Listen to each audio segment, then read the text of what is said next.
তো এক পর্যায়ে প্রান্ত আমাকে এই কথা বলে যে প্রান্তদা নাকি ভালো খেলে, এই কারণে আমাকে স্কোরে রাখছে, না হলে আমাকে স্কোরে রাখতোই না। ভাই এই কথা শোনার পরে আমার মন একদমই ভেঙে পড়ে। এরা কি বললো রাত। তো হেই গাইস, কি অবস্থা সবার? আশা করি সবাই অনেক অনেক বেশি ভালো আছো। টাইটেল এবং থাম্বনেল দেখে তো অলরেডি বুঝে গেছো যে ভিডিওটা কি নিয়ে হতে চলেছে। গাইস, আজকের ভিডিওটা মূলত প্রান্ত দাদা এবং বাংলাদেশ টপনকে নিয়ে। বাংলাদেশ টপন এবং প্রান্ত দাদার সাথে ওবায়দুল ভাইয়ের কি হয়েছে, মূলত এই ঘটনাটি আমরা আজকে জানবো। তো সবকিছু জানতে হলে ভিডিওটি সম্পূর্ণ দেখতে হবে। তো চলো বেশি কথা না বলে ওবায়দুল ভাইয়ের সাথে প্রান্ত দাদা এবং বাংলাদেশ টপনের কি হয়েছিল তা তোমাদের কাছে জানাবো। তো আমার ভাই বেরাদার, তোমরা যদি আমার চ্যানেলের দিকে লক্ষ্য করো, আমার চ্যানেলে কোনো ভিডিওই নেই।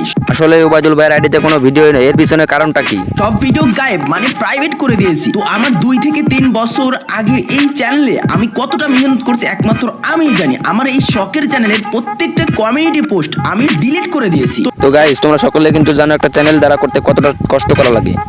যাই হোক, এবার আমরা মূল ভিডিওতে যাবো। এই ভিডিওর টপিকটা এক কথায় বলতে গেলে, একদিকে বাংলাদেশ টপন প্রান্তদাতা, অন্যদিকে আমি একা। একদিকে হইতে পারে বিডি টপন স্কোয়াডের ফুল আর্মি, আর অন্যদিকে হতে পারে আমি। গাইস, যেখানে বাংলাদেশ টপন এবং ওবায়দুল ভাই একই স্কোয়াডে ছিল, সেখানে নাকি তারা আলাদা আলাদা হয়ে যাচ্ছে। যেখানে বাংলাদেশ টপন এবং প্রান্ত দাদা এক কোণা আর আমাদের ওবায়দুল ভাই আছে এক কোণায়। আর আমি এই ভিডিওর ভিতরে যদি একটা মিথ্যা কথা বলি, কেউ যদি এইটা প্রমাণ করতে পারে, আমার চ্যানেলে আমি ডিলিট করে দেবো। এই গাইস, তোমাদের কি মনে হয় ওবায়দুল ভাই আমাদেরকে মিথ্যা বলছে? প্রান্তদাতার সাথে পরিচয় আমার হচ্ছে আরো 3 থেকে 4 বছর আগে, যখন আমরা র্যাঙ্ক পুশ করতাম এমনি অন্য একটা স্কোয়াডে, বিডি টপন স্কোয়াডে। ওই সময় এখনো আমি আসি নাই। তার মানে হচ্ছে প্রান্ত দাদা এবং ওবায়দুল ভাইয়ের সম্পর্ক অনেক আগে থেকেই।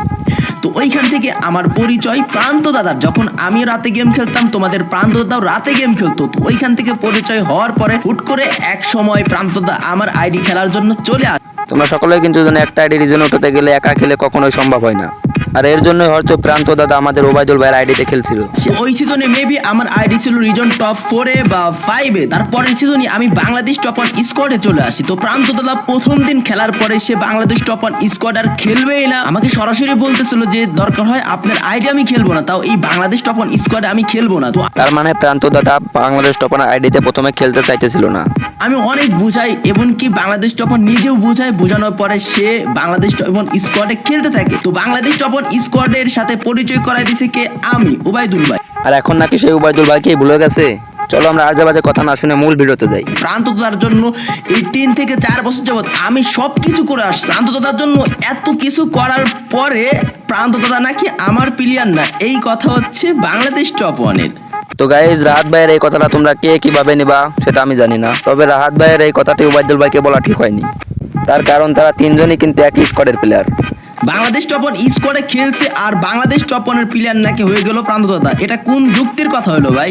বাংলাদেশ টপন প্রান্তর জন্য কি করছে? তার চ্যানেলে একটা কমিউনিটি পোস্ট দিয়ে বলছে যে প্রান্তদাতার জন্য প্রান্তদাতা একটা চ্যানেল খুলছে, তোমরা যা সাবস্ক্রাইব করে দিয়ে আসো। তো গাইজ, রাহাত ভাইয়ের কিন্তু উচিত ছিল এখানে প্রান্তদাতার চ্যানেল নিয়ে একটা পোস্ট করা। আমি যখন লাইভ স্ট্রিম আসতাম, লাইভ স্ট্রিম পিন কমেন্টে প্রান্তদাতার চ্যানেল লিঙ্ক দিয়ে রাখতাম। ইভেন কি আমার কতগুলো ভিডিওর ভিতরে প্রান্তদাতার কথা বলা আছে। প্রান্তদাতার জন্য আমি কি কি করছি, যারা আমাদের কাছের ভাই বেরাদার আছে তারা সবাই জানে। তার মানে প্রান্তদাতা যে পর্যন্ত যেতে পারতো তার সবকিছু ওবায়দুল ভাইয়ের জন্য সম্ভব হয়েছে। তো আমি এত কিছু করার পরে বাংলাদেশ টপনের মুখের কথা হচ্ছে প্রান্তদাতা তার প্লেয়ার। ভাই এটা কোনো কথা? যেখানে ওবায়দুল ভাই প্রান্ত দাদাকে সেই 3-4 বছর আগে থেকে ভাই ভাইয়ের সম্পর্ক ছিল। বাংলাদেশ টপনের কথা এখন সে তার স্কোয়াডে খেলছে যে তার প্লেয়ার। ভাই প্রান্তদাতা ভালো খেলতো দেখে তুমি তাকে টুর্নামেন্ট তার সাথে নিয়ে খেলছো। গাইজ, আমরা সকলেই কিন্তু জানি প্রান্ত দাদা অনেক ভালো খেলে। তো এই প্রান্তদাতাকে নিয়েই বাংলাদেশ টপ ওয়ানের সাথে আমার হয়ে যায় একটা ঝামেলা। তো তার মানে বাংলাদেশ টপনের সাথে যা হয়েছে এই প্রান্ত দাদার জন্য। আমি কি করি, আমি স্কোয়াড বানাই হিমন, মেহেদি প্রাইম, মাহফুজ আর প্রান্ত দাদাকে নিয়ে। ইভেন কি এই লাইন আপ নিয়ে কিন্তু কয়েকটা টুর্নামেন্টে তোমরা খেলা দেখতে পারছো। তোমরা দেখার পরে বলতেছিলা যে প্রান্ত দাদা বেইমানি করছে, প্রান্ত এইটা করছে, প্রান্ত ওইটা করছে। ভাই প্রান্ত দাদার জন্য 3 থেকে 4 বছর যা কিছু করা লাগছে আমি করছি। এই প্রান্ত দাদাকে আমি নিজ হাতে মেহনত করে তৈরি করছি। প্রান্ত দাদার গেম প্লে স্কিল ভালো ছিল। প্রান্ত দাদা যে আমার জন্য কোনো কিছু করে নাই তা কিন্তু না, প্রান্ত দাদা আমার জন্য বহুত কিছু করছে। তো তোমরা তো বুঝতেইছো প্রান্ত দাদার সাথে ওবায়দুল ভাইয়ের কি রকম সম্পর্ক ছিল। তারপরও ওবায়দুল ভাইয়ের সাথে প্রান্ত দাদার এরকম ঝামেলা হলো কেন? তো তারপরেই প্রান্ত দাদাকে নিয়ে একটা ঝামেলা শুরু হয়ে যায় আমার আর রাদের ভিতরে। রাদের কথা, প্রান্ত দাদা নাকি রাদের প্লেয়ার। তো প্রান্ত দাদার জন্য আমি কত কিছু করছি প্রান্ত দাদা এটা নিজে জানে, এটা কেউ জানতো না। তো এখানে রাহাত ভাইয়ের কিন্তু কিছু কথা রং আছে। তার কারণ ওবায়দুল ভাইয়ের সাথে তার এভাবে কথা বলাটা ঠিক হয়নি। আদৌ মানে কেউ জানতো না, যতটুকু সম্ভব যে আমি গোপন রাখতাম। তো এখন ভিডিওর ভিতর বলা লাগছে এই কারণে রাদের কথা হচ্ছে প্রান্ত দাদা নাকি রাদের প্লেয়ার। ভাই এত কিছু আমি করলাম, কিভাবে রাদের প্লেয়ার হয়? আমি তো পুরাই অবাক। এখানে সবকিছু করলো ওবায়দুল ভাই, আর লাস্টে এসে প্রান্ত দাদা নাকি বাংলাদেশ টপনের প্লেয়ার। আমাদের সম্পর্কটা এমনই ছিল, মাঝখানে রাত এসে ঢুকা পড়লো। রাত কয়েকটা দিন প্রান্ত দাদাকে কলে ডাকে, রাত 12টার দিকে কলে ডাকে, সকাল 5টা পর্যন্ত প্রান্ত দাদাকে কলে রাখে এইটা বোঝায় ওইটা বোঝায়। লাস্ট পর্যন্ত প্রান্ত দাদাকে রাত নিজে বলে, রাত নিজে সরাসরি প্রান্ত দাদাকে বলে তুমি যদি ওবায়দুল ভাই স্কোয়াডে খেলো তাহলে তোমার সাথে আমি সম্পর্ক ক্লোজ করে দেবো, তোমার সাথে কোনো সম্পর্ক থাকবে না। রাহাত ভাইয়ের এই কথাটা বলা ঠিক হয়নি, যেখানে প্রান্ত দাদা এবং বাংলাদেশ টপনে ওবায়দুল ভাইয়ের সাথে ছিল ভাইয়ের সম্পর্ক। ইভেন কি এই কথা আমারও বলে দেয় তুমি যদি প্রান্ত দাদাকে নিয়ে যাও তোমার সাথে আমার কোনো সম্পর্ক থাকবে না। আমি বলি এটা কেমন কথা বলে তুমি ভাই, তোমার সাথে এত বছর শুধু সম্পর্ক, ভাইয়ের সম্পর্ক, তো গেম নিয়ে তুমি সম্পর্কর দিকে সরাসরি কথাটা। তো একটা প্লেয়ারের জন্য রাহাত ভাই কি করবে? ওবায়দুল ভাইয়ের সাথে সম্পর্ক ক্লোজ করে দেবে। ভাই এটা কি কোনো কথা হইলো? তুমি আমাদের বাংলাদেশের 1 নাম্বার কন্টেন্ট ক্রিয়েটর, তোমার থেকে এটা আশা করি নাই।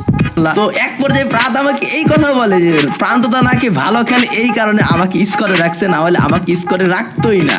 তার মানে তাকে স্বার্থের জন্য রাখছে, স্বার্থ শেষে ছুঁড়ে ফেলে দিছে। ভাই এই কথা শোনার পরে আমার মন একদমই ভেঙে পড়ে। এরা কি বললো রাত?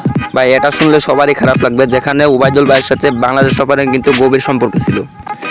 তো এক পর্যায়ে প্রান্ত দাদাকে রাত অনেক কিছু বুঝাই, তো এইখানে হচ্ছে সরাসরি বলে দিছে আমার স্কোরে যদি প্রান্ত দাদা খেলে তো প্রান্ত দাদার সাথে সম্পর্ক ক্লোজ করে দিবে।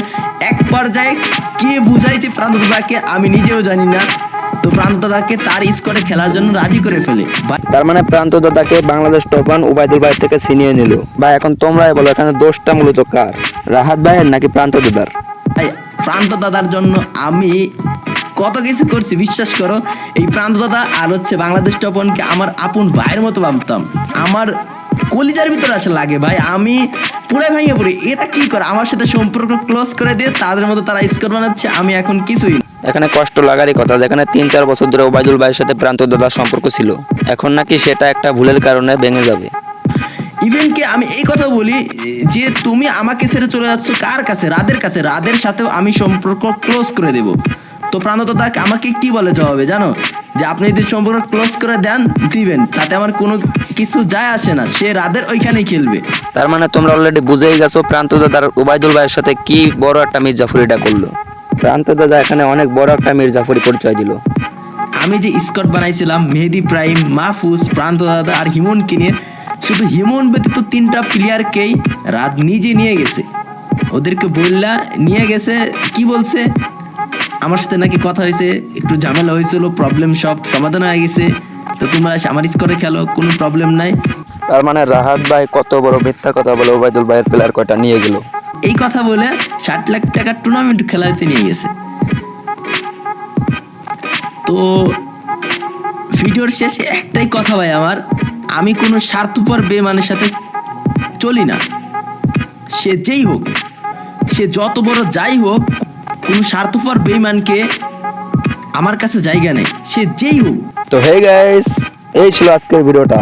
তোমরা তো অলরেডি বুঝেই গেছো এখানে কে সবচেয়ে বড় মির্জাফরিটা করলো। বাংলাদেশ টপান এবং প্রান্ত দাদা কিন্তু ওবায়দুল ভাইকে অনেক বড়ভাবে ঠকিয়েছে। আল্লাহ হাফেজ গাইস, আজকের ভিডিওটি এ পর্যন্তই।